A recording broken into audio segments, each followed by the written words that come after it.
Retour en plateau avec notre grand témoin du jour, Olivier Babot. On va se tourner vers l'avenir et sur les marchés porteurs de demain. Vous n'hésitez pas évidemment à poser toutes les questions que vous souhaitez que je relaie à Olivier Babot. Il est avec nous encore pendant une vingtaine de minutes. Alors la question est toute simple, hein, Olivier. Quels sont les marchés porteurs de demain selon vous ? Alors, un jour sur une chaîne d'infos en continu qui n'est pas LCI, Oh. on m'a dit « Mais alors, la bourse demain, elle va monter ou descendre ?» Je lui ai dit « Mais vous savez, c'est comme les chiffres du loto. Si j'avais les chiffres du prochain tirage, je ne serais pas sur un plateau. Et je reviens sur ce que vous disiez tout à l'heure. C'est toujours plus facile après la crise de dire c'était évident. Exactement. Bon, enfin, bon, on est toujours Fabrice à Waterloo, oui, c'est ça. C'est Fabrice à Waterloo. C'est ce que disait Pierre Dac, la prévision est difficile, surtout quand elle concerne l'avenir.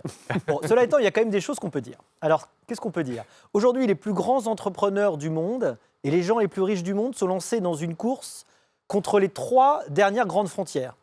La première frontière, c'est celle de la planète. On est limité aujourd'hui à la planète Terre. Elon Musk parlait de est la lancé... retraite sur Mars à la fin du siècle. Entre nous, pour l'instant, ça ne nous concerne pas tellement. Probablement nos descendants, mais pour l'instant, ce n'est pas notre problème. En revanche, les 2 autres frontières, oui, ça, c'est notre problème.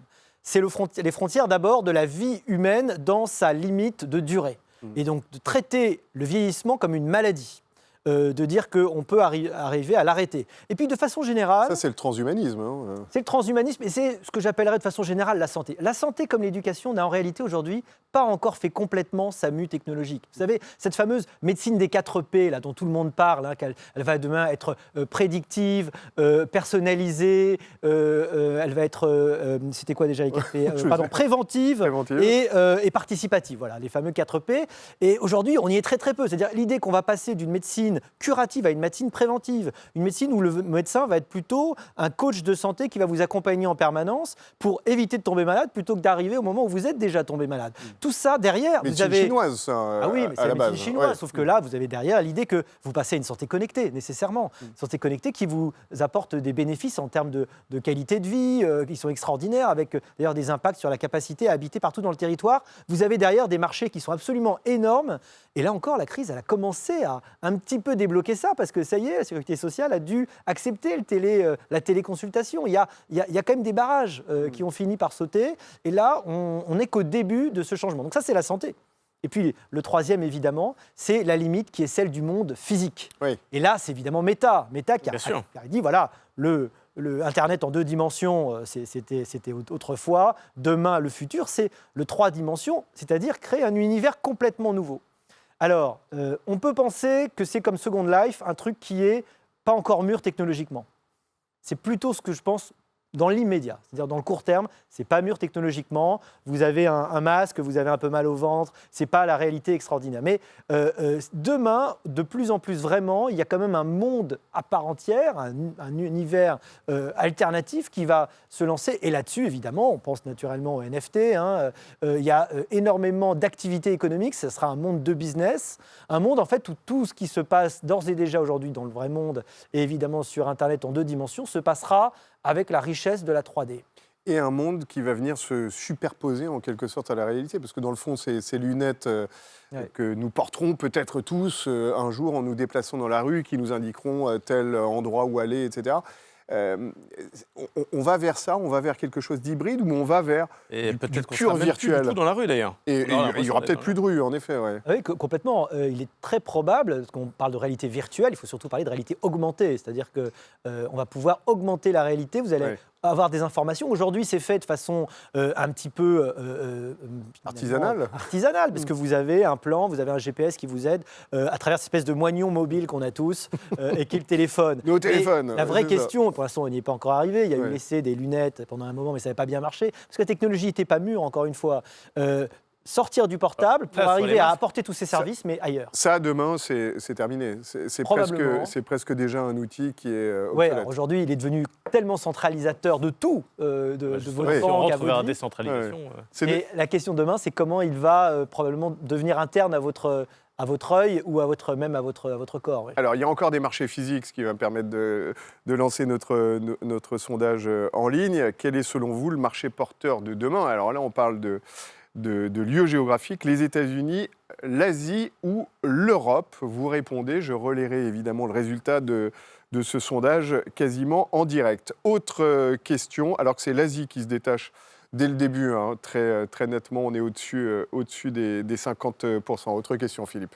En fait, par rapport à ça, c'est quand même inquiétant parce qu'on imagine qu'il peut y avoir une domination de certaines plateformes dans notre avenir de demain ou dans notre sortie de crise, c'est-à-dire qu'on soit complètement monopolisé par les GAFA. Est-ce qu'il faut s'en inquiéter? Est-ce que c'est normal? Est-ce qu'il y a quelque chose qu'on doit attendre par rapport à ça? C'est une des caractéristiques extrêmement troublantes et je ne veux pas vous le cacher, inquiétante de l'économie aujourd'hui. C'est une économie de plateformisation. On a dit ubérisation, mais plateformisation, c'est un meilleur terme. Ouais, c'est quoi une plateforme, hein? C'est quelqu'un qui va d'abord désintermédier parce qu'il va tuer une bonne partie des intermédiaires, mais en fait, il va réintermédier de façon absolument radicale l'offre et la demande et il va faire payer le passage, un peu comme celui qui autrefois pouvait faire payer le passage du pont. Celui qui a le monopole de l'accès et celui qui a le monopole du pouvoir. Souvenez-vous, quand Charles Martel en fait, contribue à renverser les derniers mérovingiens pour les remplacer par Pépin le Bref, puis son fils Charlemagne et les Carolingiens, c'est parce qu'il était maire du palais au départ. C'est-à-dire que c'était le mec qui contrôlait l'entrée et sortie. Et dans l'histoire, c'est toujours la civilisation qui a le meilleur techno et celui qui a l'accès, l'accès aux ressources évidemment, qui arrive à avoir le pouvoir. C'est finalement universel en fait. Et, complètement. Et aujourd'hui, qu'est-ce qui se passe? Ces plateformes, elles utilisent l'extraordinaire loi de Metcalfe. L'utilité d'un réseau est égale au carré du nombre d'utilisateurs. Ce qui fait que c'est une exponentielle. L'utilité d'un réseau est égale au carré du nombre d'utilisateurs. Si je suis seul à avoir le téléphone, ça ne sert à rien. Si on est deux, on peut s'appeler que nous deux. Si on est trois, on peut commencer à faire plus d'appels et c'est exponentiel. Ce qui fait que, pourquoi tout le monde va sur Google pour faire les recherches? Parce que tout le monde va sur Google et que donc les résultats sont meilleurs. Pourquoi les résultats sont meilleurs? Parce que tout le monde va sur Google. C'est auto-entretenu, c'est la poule et l'œuf, on dit vulgairement. C'est l'économie Highlander. Le gagnant prend tout et il ne peut en rester qu'un. C'est-à-dire qu'à un moment donné, ça va être la meilleure plateforme qui va dominer. Et on voit du coup, c'est fait extraordinaire. Je veux dire, vous prenez Apple tout seul, c'est plus grand que la capitalisation boursière du CAC 40. D'ailleurs, c'est maintenant 3 000 milliards. Je veux dire, on est complètement au-delà de tout ce qu'on a pu imaginer autrefois par rapport aux capitalisations. Vous prenez seulement la tech américaine, c'est les capitalisations qui sont supérieures à l'ensemble de toutes les capitalisations boursières européennes. C'est-à-dire qu'aujourd'hui, la concentration de la valeur sur la tech, elle est le reflet assez logique des marchés qui comprennent que le pouvoir, il est aujourd'hui dans ces GAFA, BATX, évidemment, et l'Europe, votre sondage, à mon avis, n'a pas tort. Vous savez, quand vous n'êtes pas à la table des négociations, c'est que vous êtes au menu. Et aujourd'hui, malheureusement, c'est un peu le cas. Mais d'ailleurs, alors, c'est très intéressant parce que le sondage donne l'Europe en 2, à 29%, l'Asie très nettement en tête, 57%, les États-Unis, 14%. C'est-à-dire qu'on a l'impression que les États-Unis ne sont plus un marché porteur et pourtant, beaucoup des grandes plateformes mondiales sont américaines. Est-ce que ça veut dire qu'il y a deux choses dans le fond? Il y a le pays, et puis le pays qui n'a quasiment plus d'importance, et aujourd'hui une plateforme, qu'elle soit américaine ou autre chose d'ailleurs, qui en quelque sorte se substitue à l'économie d'un pays. La réalité, c'est qu'on a aboli en partie l'espace, c'est vrai. C'est-à-dire que et les frontières tombent. Les frontières tombent et qu'on est dans une économie d'une forme de vassalisation. Ça, c'est révolutionnaire. Mais oui, mais ça l'est complètement. Mais on a une forme de vassalisation. Il y a d'ailleurs des livres, il y a Kotkin qui a écrit un livre qui s'appelle Néo-féodalisme. C'est-à-dire qu'on a effectivement ces immenses plateformes qui vassalisent en fait l'ensemble de l'économie. Donc la vraie question, c'est est-ce qu'on va en sortir? Alors qu'est-ce qu'on peut dire? Aujourd'hui, on commence à voir les limites, il y a des critiques qui s'élèvent. Alors, il y a des critiques du point de vue de l'économie de la concurrence, des critiques évidemment sur la fiscalité, et puis plus profondément, une critique de la façon dont ces grandes entreprises font évoluer la société et la politique. J'ai parlé tout à l'heure de l'occupation du Capitole. Plus généralement, on peut parler aujourd'hui du fait que les démocraties traditionnelles sont profondément affaiblies en réalité par les réseaux sociaux aujourd'hui, qui ne trouvent pas vraiment le moyen d'arriver à empêcher les fausses rumeurs. Des informations. On a aussi une autre critique qui va, à mon avis, finir par porter, c'est l'économie de la dépendance. C'est-à-dire que ce sont des plateformes qui reposent sur la captation de notre attention. Ce fameux temps de cerveau disponible, n'est-ce pas, de Patrick Lelay.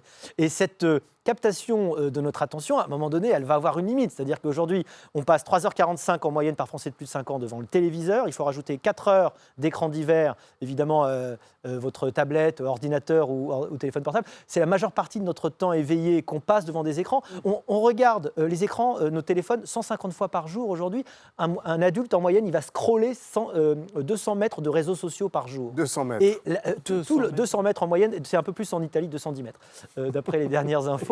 Et vous voyez que cette économie de la dépendance, de captation de l'attention, qui est en fait le modèle d'affaires, parce que nous ne sommes pas les clients de ces entreprises la plupart du temps, nous en sommes la matière première. Quand c'est gratuit, c'est vous le produit. Alors, je disais ça un jour à une étudiante qui me disait, mais Ah, c'est pour ça que l'entrée est gratuite en boîte de nuit pour les filles.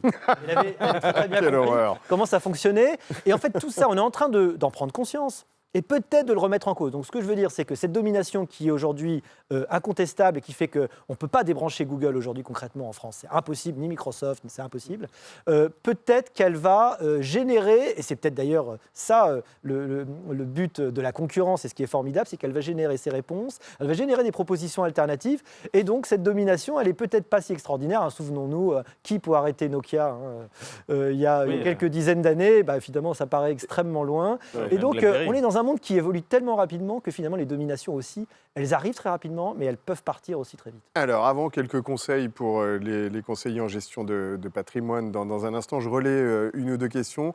François Delobel, face à l'offensive dont on vient de parler des grands groupes, d'ailleurs industriels de santé aussi, géants du digital, à quelles évolutions du jeu concurrentiel faut-il s'attendre à moyen terme ?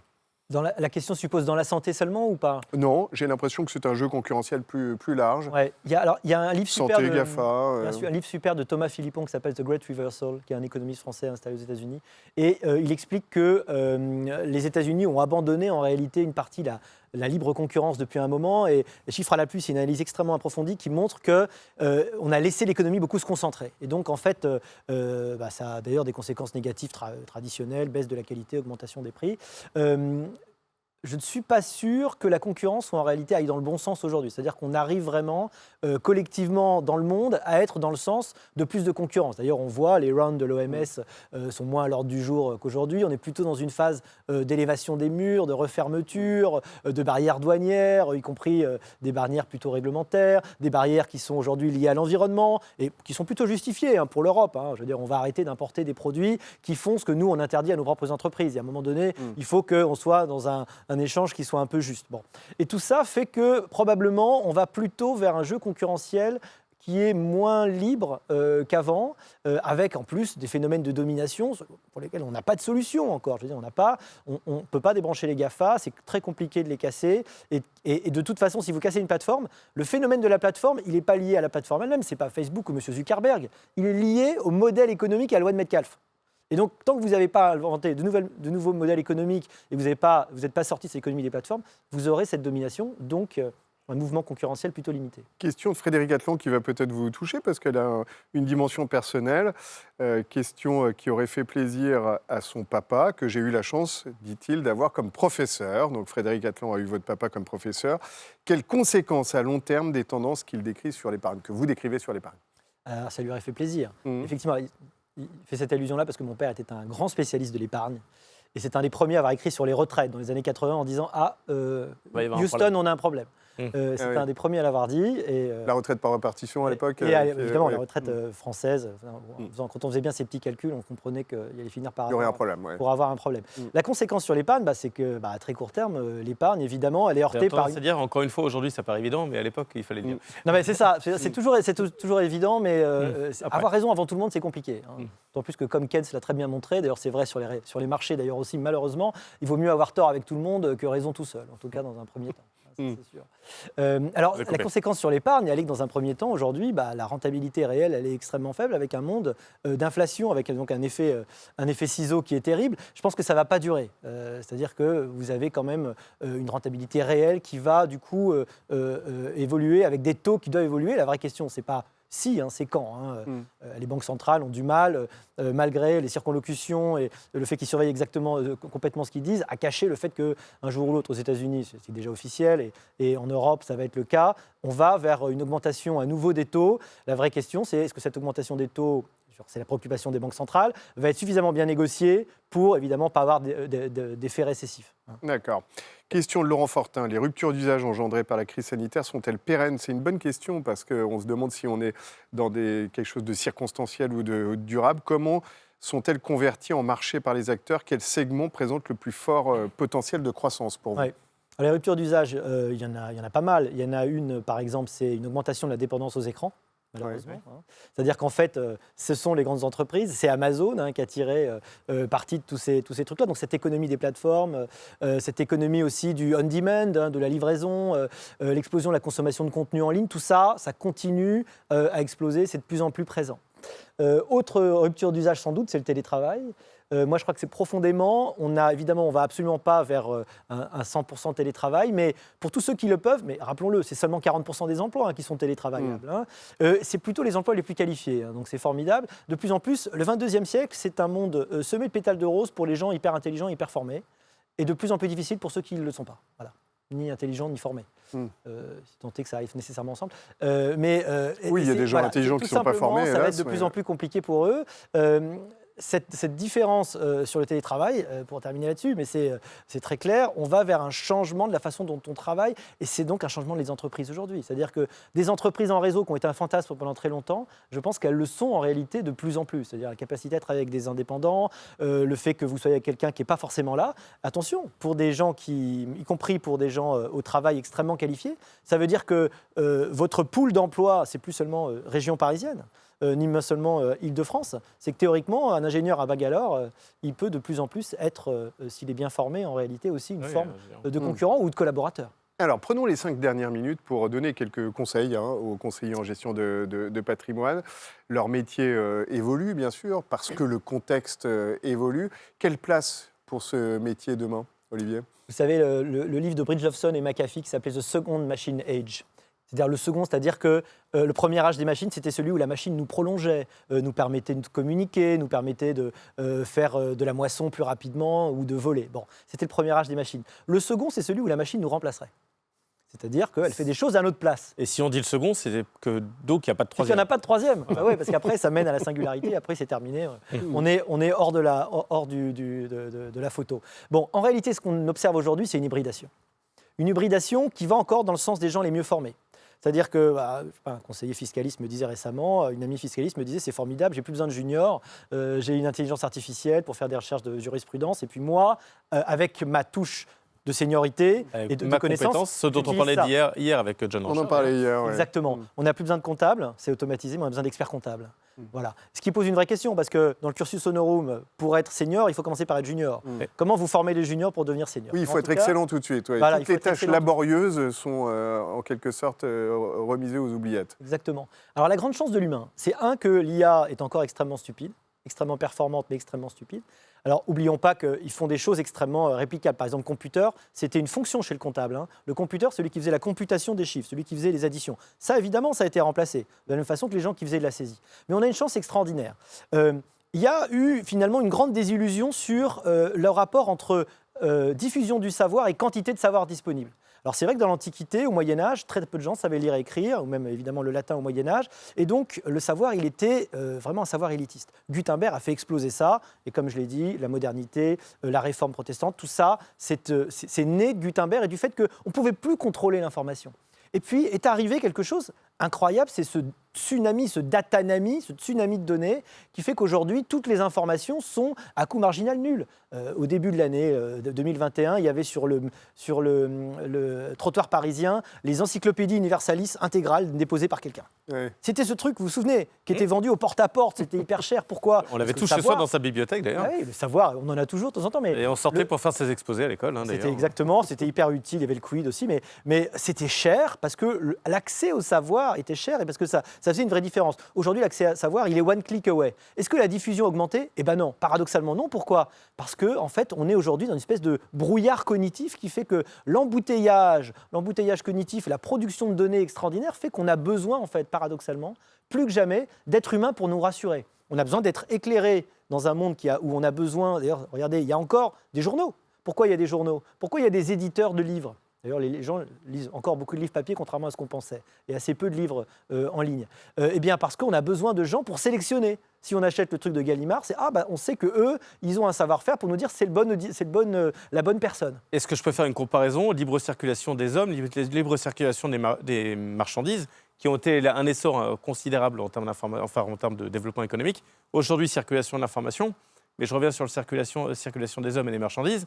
Avant, il y avait des routes sans guide, et le guide Michelin a sorti ses cartes, qui a permis, d'ailleurs avec des restaurants pour savoir où on s'arrête, qui permettait aux personnes de se déplacer en sachant où il va. Exactement. Finalement, on en est un peu à ce niveau-là. La profusion de l'information fait qu'on a besoin de gens, justement, pour nous guider, pour nous relier. On est dans un monde de plus en plus dématérialisé, mais vous savez qu'on a toujours le cerveau du paléolithique, hein, comme dit le biologiste Wilson. Hein. On a des institutions du Moyen-Âge, un cerveau du paléolithique et des technologies dites des dieux. Et on est de plus en plus dans ces trois choses-là. Et donc, on a besoin d'êtres humains pour avoir cette relation de confiance et cette guidance. Toujours sapiens. Et c'est le rôle du conseiller en gestion patrimoine pour faire le lien avec la question. Oui, si vous aviez, pour conclure, un conseil à leur donner à ces conseillers en gestion de patrimoine, un seul sur ce qu'ils doivent faire là, dans les années à venir, sans doute ne pas avoir peur, mais quel serait-il ? Il faut que vous développiez plus que jamais la capacité à comprendre les états psychologiques de vos clients, qui sont dans un monde de plus en plus complexe, de plus en plus incertain, et vous devez leur apporter cet éclaircissement, cette capacité à relier, cette relation de confiance, parce que c'est ça votre valeur ajoutée par rapport aux algorithmes. Et là, vous la garderez très longtemps. Il faut que ce soit des boussoles dans ce brouillard cognitif dont vous parlez. Un immense merci, Olivier, pour ces 3 quarts d'heure quasiment passés ensemble et qui, je suis sûr, vous auront beaucoup intéressé devant votre écran, en tout cas en juger par les réactions qui tombent en ligne. Merci infiniment, bon appétit, il est midi pétante. Pour nous, il est l'heure de conclure.